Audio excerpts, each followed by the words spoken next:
Well, good evening, or sorry, good evening. Yeah, it's early morning. Good morning there, Pipe Pals. Holy Smoking Pipe Padre coming at you on Easter Monday morning.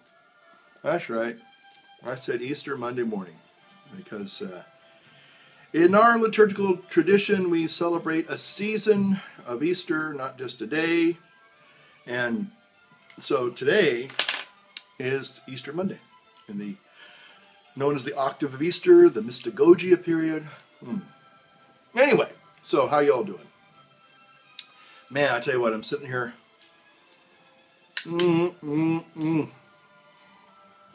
Wow, as some of you know, watching my videos recently, been in the season of Lent. I'm getting ready for Easter, of course, and with all the things that we do. Being able to sit down and enjoy and relax. That's the word I want to highlight this morning. Relax with a pipe. Oh, man. I don't know how to tell you, but I'm smoking some Northwoods in my boot chacun church warden calabash. I love this thing. Some of you have commented and said, hey, love that pipe. That's a great pipe. And it is. And I think a couple other guys went out and got a couple of these. Talk about a wonderful smoking pipe. In fact, I'll let you know a little secret. I was told that the same people who make this particular pipe for boot chacun also make this pipe for Dunhill. In fact, I was told the only difference between this and a Dunhill, and you guessed it, would be the little legacy dot that they would replace if I sent it back, and they'd put a Dunhill stem on it. But Dunhill supposedly doesn't really make gourd calabash. What they do is they subtract it out to somebody else, another company, then they take it and they just put their name on it. But the people that make this particular Dunhill, the particular calabash, gourd calabash, would be the same exact calabash that I'd have if I ordered a Dunhill. So anyway, I'm here to talk to you about a couple things today. Just say howdy to a lot of folks. Want to say some shout outs there. Just people I've seen, and believe me, I've been so busy I haven't had a chance. There's been some really awesome looking videos out there that I'm going, oh, I want to watch that one, I want to watch that one. And some videos, even though I normally, if I see a video from a certain person, I'm all over it like a nun on a rosary, okay? But the thing is that I've had to say no to watching some of the videos only because I didn't have the time to really sit and enjoy it. And a lot of times when I watch certain videos, there are certain people, and some people, obviously, if you watched my a couple videos back, I did see one. I did take the time. I had a few extra minutes, and I wanted to make a response. And that's the way it is with me. Some of your videos, whether it's a J video, it's a matches video, it's a make and change video, it's a daily puffer video. There's a lot of guys out there. Old Joe Case and Long Lost 100 and people that Astro Man, people like that I watch. Herminator, I watch on a regular basis because I enjoy their videos so much. But it's like sitting there with a friend and we're having, kind of a dialogue in some ways. And I want to respond. I want to say, oh man, that was an awesome pipe I saw that you had, There's been a couple of guys that have had videos that I forgot. I'm sorry. It's Night Door, old Night Door, about a year ago. hope he still has those videos up. But by the way, this is the reason why I'm here is, did you all hear the rumor, I don't know if it's a rumor or not, that YouTube is shutting down? I got something on my other channel. Supposedly they're going to vote on the best video of the world, but they're going to remove all the videos. That's what it said. And I was like going, what? So I want to talk about that. But anyway, so maybe it's good that I'm talking about these now because they're going to be gone tonight. It said, I guess, it said tonight all the videos are going to be gone. What they're supposed to be doing is they're supposed to be cataloging and debating which is the greatest video of YouTube. So good luck. And you can nominate your own videos or nominate other people's videos. So anyway, so I'm just saying that if it does shut down tonight, and this is the end of YouTube, well, I've had a good experience. I've had a good run. I've had 2 channels, and I've enjoyed every minute. I've invested in my YouTube experience. And if YouTube people are listening and watching, I want to say YouTube itself, the YouTube communities, and there's thousands upon thousands of different YouTube communities, has been a very positive and wonderful experience. But I will say, and it's hard to say this because, you know, when you have something for free, you really don't have a real lot, you don't have a lot to bitch about. But there's been a couple times that YouTube has, I'm sure nobody else feels this way, but has just wanted me to I've wanted to pull my hair out, don't have much left anyway, over the abrupt changes in the interface. Just recently I've had some problems with people automatically, and I've heard other people say this too, after a YouTube update, certain people, unbeknownst to them, become blocked or unsubscribed, and you've got to go back and first of all, you don't even know what happened. That's the problem. You don't even know what happened, really. And so all of a sudden, you know, go, well, so-and-so hasn't posted a video in a long time. And at least you think that way because they're on your subscription list, only to find out that they've been blocked or they're not making comments anymore in your videos when they normally would. You go, oh, did I say something to upset somebody? And then you find out it's just a doggone YouTube glitch. So, anyway, so if the people at YouTube are watching, you know, guys, YouTube, overall, you know, my overall experience, you know, I'll probably give it an 8 out of 10, no doubt about it. But those updates and those reformats of the interface and stuff sometimes prove to be a real heartburn. So that's all I'm going to say. But anyway, so, you know, I watch certain videos and I like to interact with the community. There are a lot of people, you know, I don't always mention on a regular basis. Oh, there's another thing. Another guy used to be Milverton68, completely changed his name. I didn't know about that. And now I guess he's going by his real name, which is great.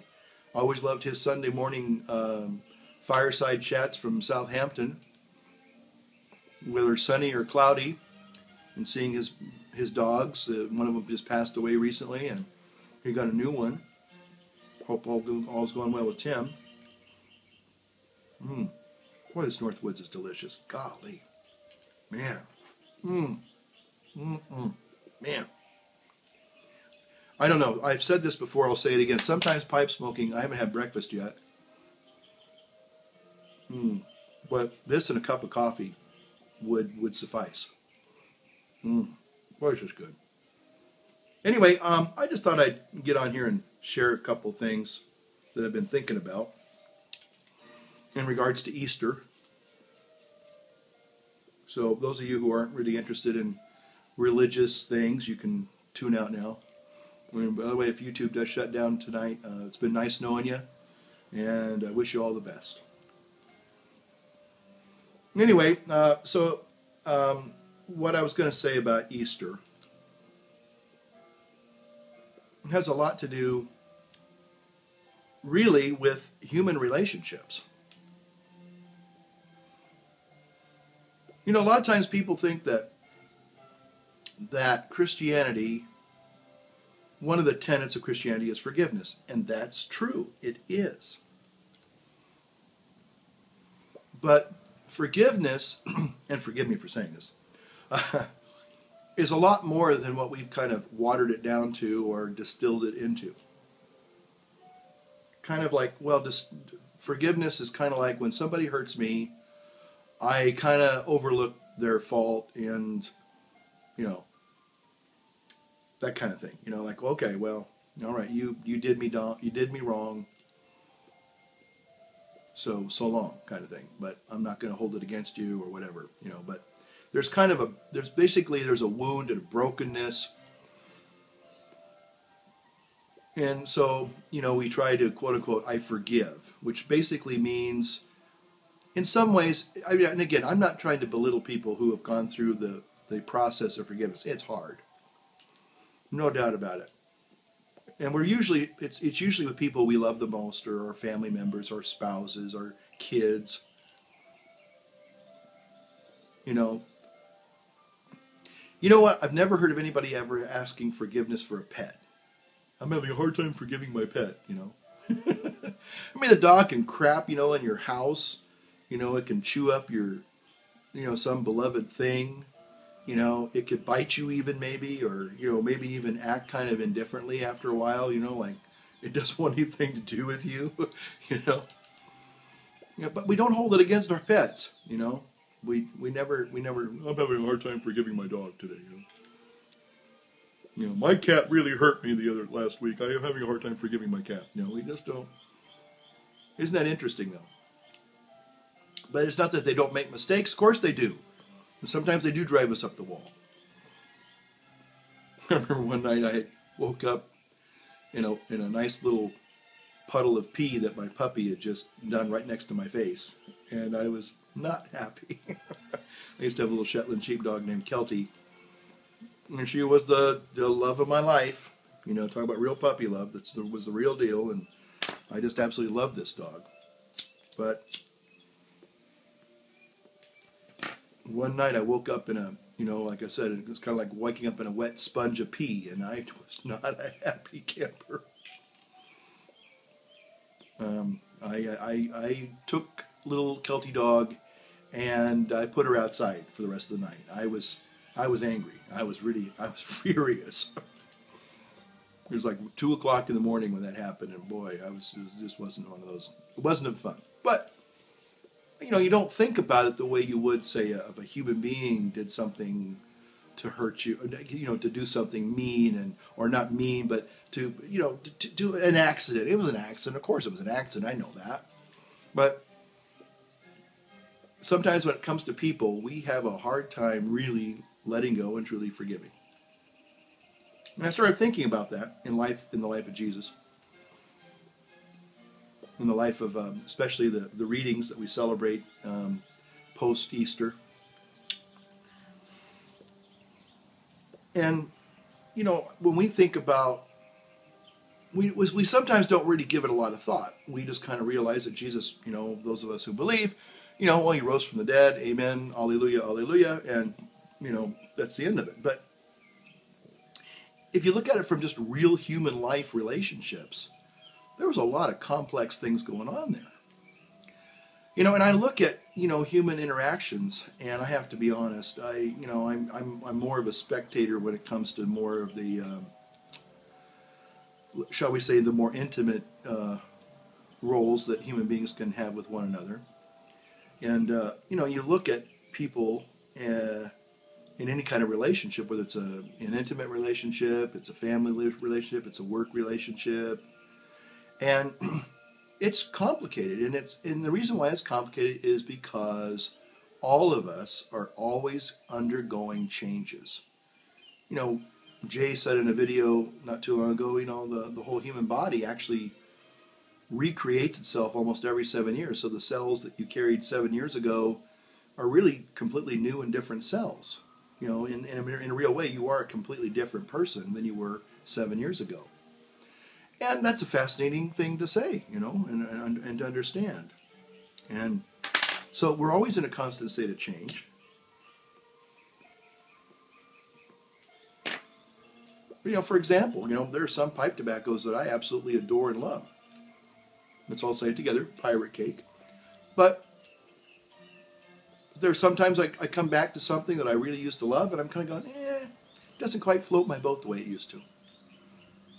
Or I try something for the first time and it just, I think it's insipid. It doesn't, it's like, this is the most boring tobacco in the world. Then I pick it up maybe 6 months later out of boredom and I'll go, whoa, what is that? That's different than what I had before. New experience, change. And it happens within relationships, you know. And, you know, I hate to say it, but just people, you know, they're not always predictable. They're not always consistent. Not always dependable. Or predictable, I should say. And we have to sometimes realize that, you know, again, things change and people change. It's just going to happen. You know, I mean, look at, you know, say a couple in love. 6 months after they're married, you know, providing things are going well, they're good people and they're mature. Are they still in love? Yeah, but it's different. It's not the, you know, raging hormone passion kind of love. It's, you know, it's honey, I'm home, and oh, I made this for you, or that could be both ways. Okay, as far as I'm not talking about, you know, to find domestic bliss, you know, the wife has to fill a certain role, the husband, you know, stereotypes. I'm not talking about that really. I'm just saying that whatever relationship you have, it has to be, I don't know, there's just a symbiosis that takes place, and sometimes they're good and sometimes they're not good. Anyway, but again, human beings, human nature, you know, human relationships are very, very, very, very, very, very, very complex. I mean, you know, our emotions change, they fluctuate, you know, every day. I mean, they're constantly in a state of flux from the time we get up to the time we go to bed. You know, you could wake up in a really crappy mood. You know, your joints hurt and your whole body hurts, and maybe you overindulged on Easter and you ate too much goodies and drank too much, and you're feeling like warmed over sin, you know, at 6:30 in the morning, if you get up that early. Maybe at the crack of noon you get up and you're still feeling like, you know, warmed over death.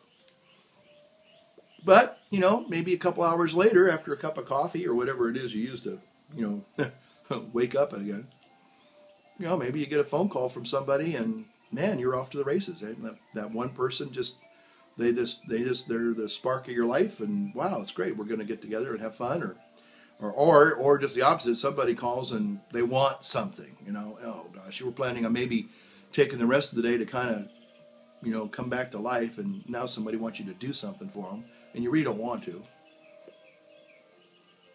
Or you know, you're going through life and something breaks, you know, in your house that you weren't planning on it breaking, like the dishwasher doesn't work or washing machine's on the fritz. And so now you're in a bad mood again. So again, it's in a constant state of flux. And that's complicated.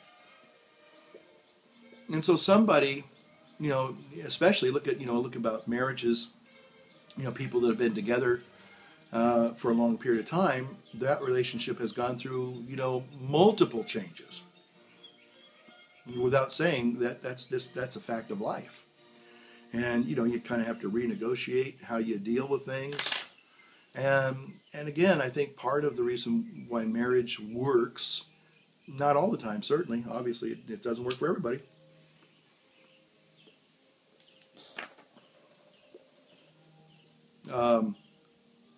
is that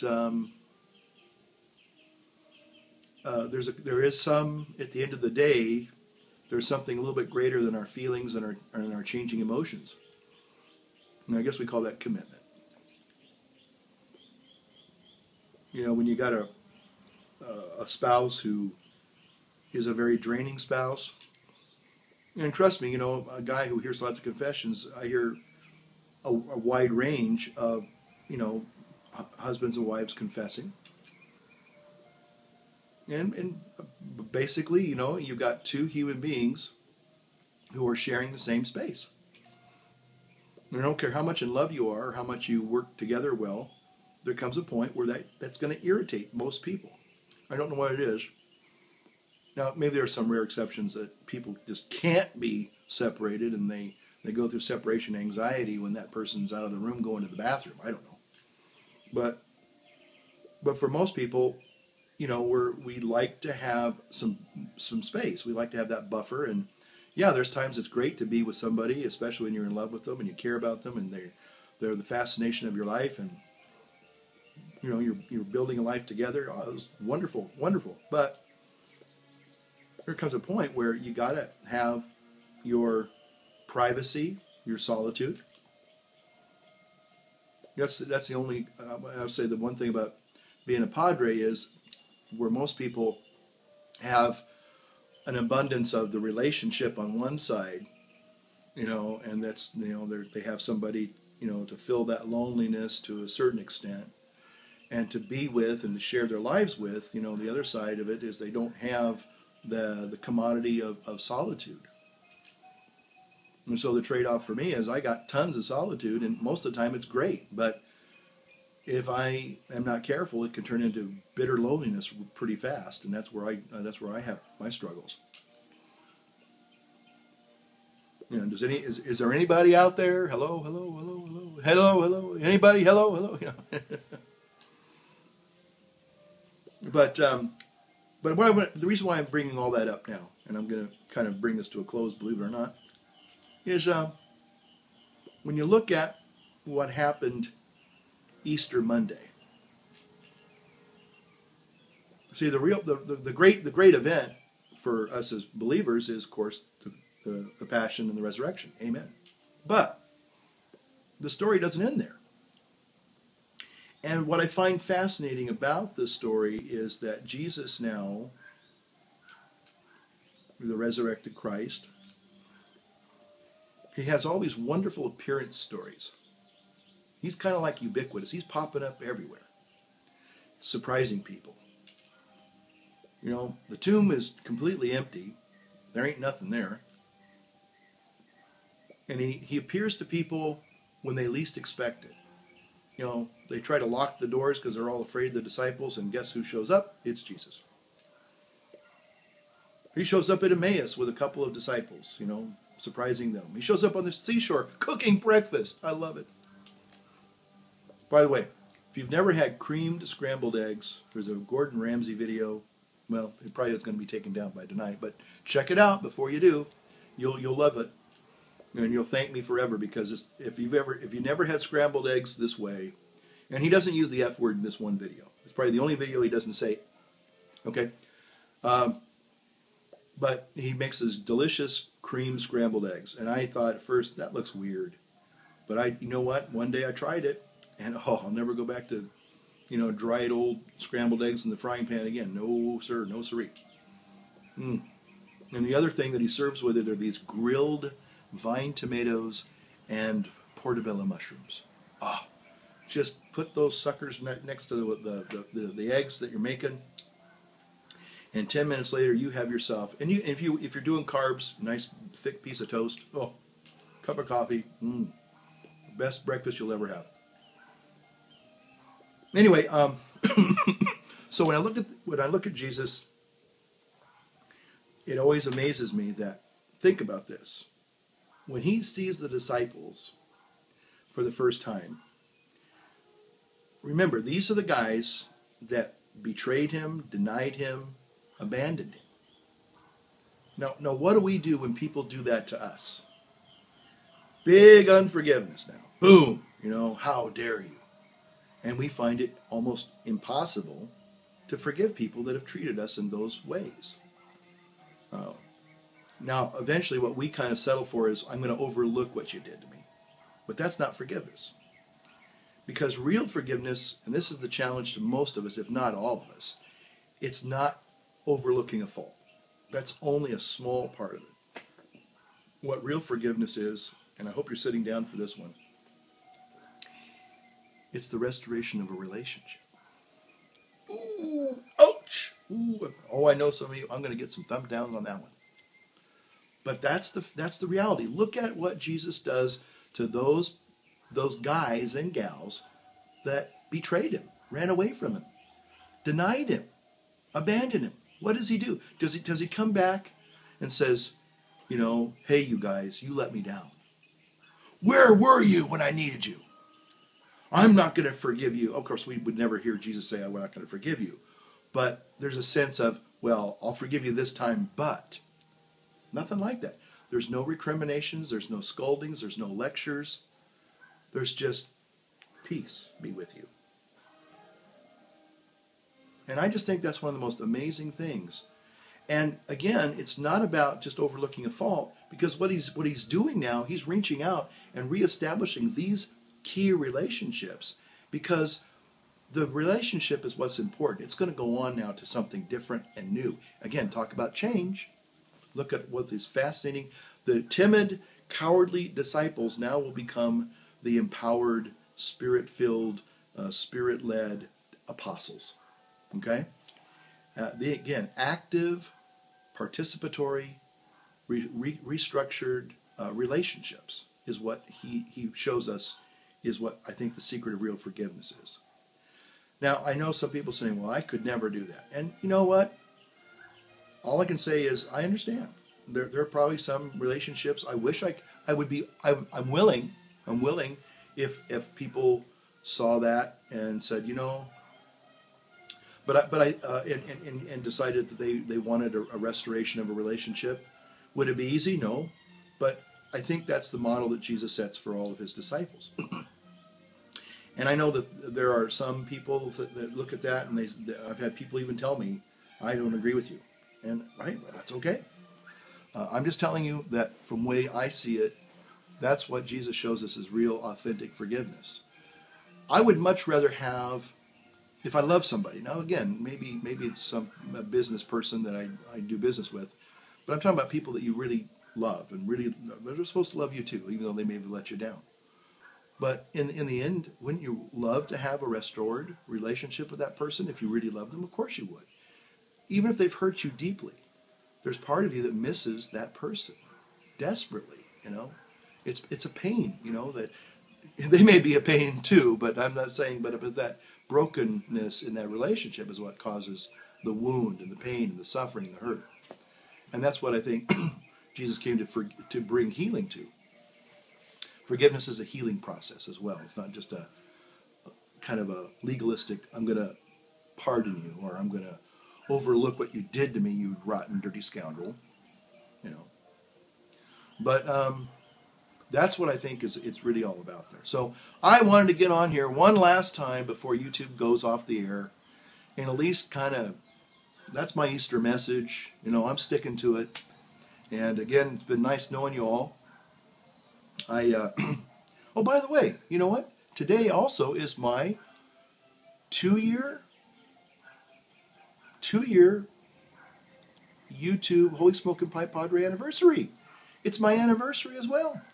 What a propitious day for YouTube to end it all. I think that's great.